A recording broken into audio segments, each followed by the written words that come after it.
நான் அயல்நாடு சென்றாலும் தமிழ்நாட்டில் எந்த ஒரு பணியும் தடைபடாமல் நடைபெறுவதை உறுதி செய்ய வேண்டும்.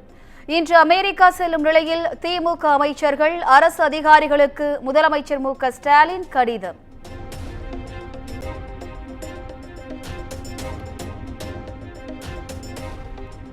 எடப்பாடி பழனிசாமி குறித்த அண்ணாமலையின் கருத்துக்கு அதிமுக தலைவர்கள் கண்டனம்.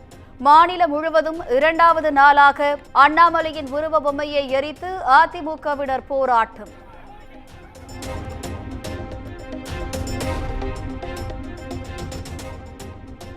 முதலமைச்சரின் முதல் 3 வெளிநாட்டு பயணங்களும் தோல்வி பயணங்கள். இந்தியை வேண்டாம் என கூறி PMஸ்ரீ பள்ளிகளில் 3வது மொழியை மாணவர்கள் கற்க முதலமைச்சர் தடுப்பதாகவும் அண்ணாமலை விமர்சனம்.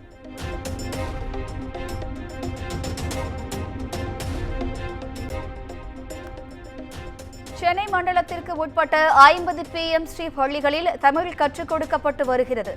அண்ணாமலையின் குற்றச்சாட்டிற்கு அமைச்சர் PTR பதிலடி.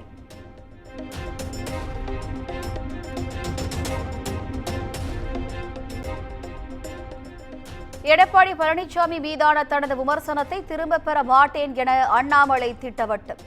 39 வயது அண்ணாமலை பேசியது தவறு என்றால் 70 வயது எடப்பாடி பழனிசாமி பேசியது சரியா என்றும் கேள்வி.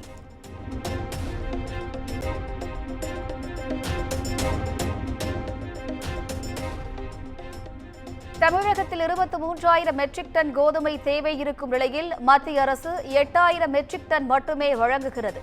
நியாய விலை கடைகளில் நிலவும் கோதுமை தட்டுப்பாடு குறித்து அமைச்சர் சக்கரபாணி விளக்கம்.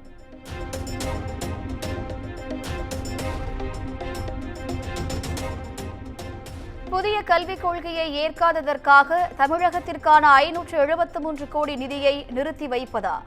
மத்திய அரசுக்கு பாமக தலைவர் அன்புமணி கேள்வி.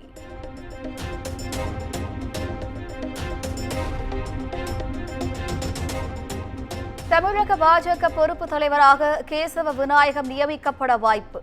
அண்ணாமலை லண்டன் செல்லவுள்ள நிலையில் கட்சி தலைமை நடவடிக்கை என தகவல்.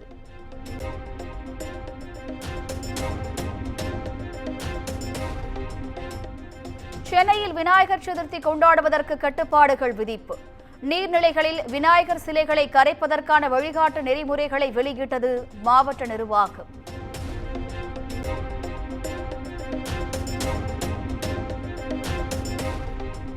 மணல் கடத்தல் வழக்குகள் தொடர்பாக இதுவரை எத்தனை பேர் குண்டர் தடுப்பு சட்டத்தில் சிறையில் அடைக்கப்பட்டுள்ளனர்? தமிழ்நாடு அரசு அறிக்கை தாக்கல் செய்ய சென்னை உயர்நீதிமன்றம் உத்தரவு.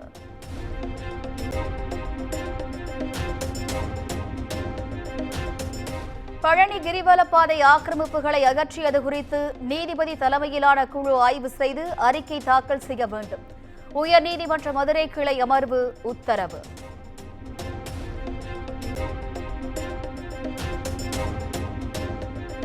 ஆம்ஸ்ட்ராங் கொலை வழக்கில் தேடப்பட்டு வரும் ரவுடி சிசிங் ராஜாவின் நெருங்கிய கூட்டாளி சஜித் கைது. தலைமறைவாக இருந்தவரை கைது செய்து தாம்பரம் போலீசார் விசாரணை.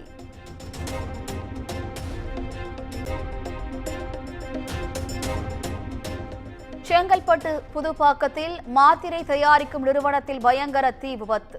நிறுவனத்திற்குள் சிக்கிய 600க்கும் மேற்பட்டோர் பத்திரமாக வெளியேற்றம்.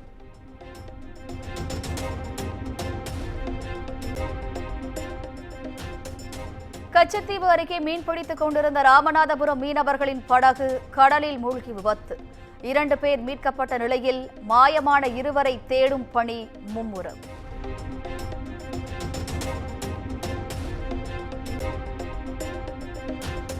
காஞ்சிபுரம் அருகே ஓய்வு பெற்ற பெண் காவல் ஆய்வாளர் சந்தேக மரண வழக்கு கொலை வழக்காக பதிவு. மதிமுக பிரமுகர் உள்பட 2வரை பிடித்து தனிப்படை போலீசார் விசாரணை.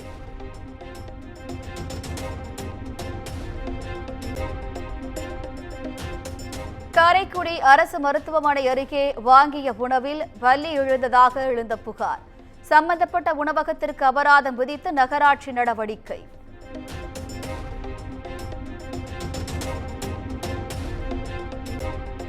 டெல்லியில் பிரதமர் மோடியுடன் கேரள முதலமைச்சர் பினராயி விஜயன் சந்திப்பு.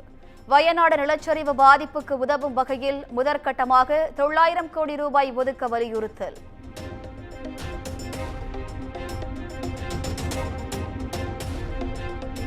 ஹேமா கமிட்டி அறிக்கை எதிரொலியாக மலையாள நடிகர் சங்கத் தலைவர் மோகன்லால் ராஜினாமா. அம்மா சங்க செயற்குழுவின் 17 பேரும் கூண்டோடு ராஜினாமா செய்ததால் பரபரப்பு.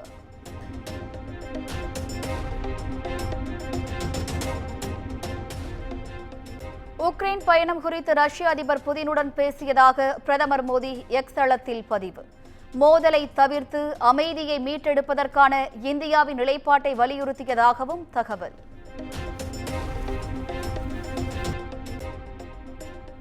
பெங்களூரு விண்வெளி பூங்காவில் காங்கிரஸ் தலைவர் மல்லிகார்ஜுன கார்கே குடும்பத்திற்கு நிலம் ஒதுக்கப்பட்டதாக புகார். சாணக்கியா பல்கலைக்கழகத்திற்கு நிலம் வழங்கிய பாஜக முதலில் வாய் திறக்கட்டும் என கர்நாடக முதலமைச்சர் சித்தராமையா பதிலடி.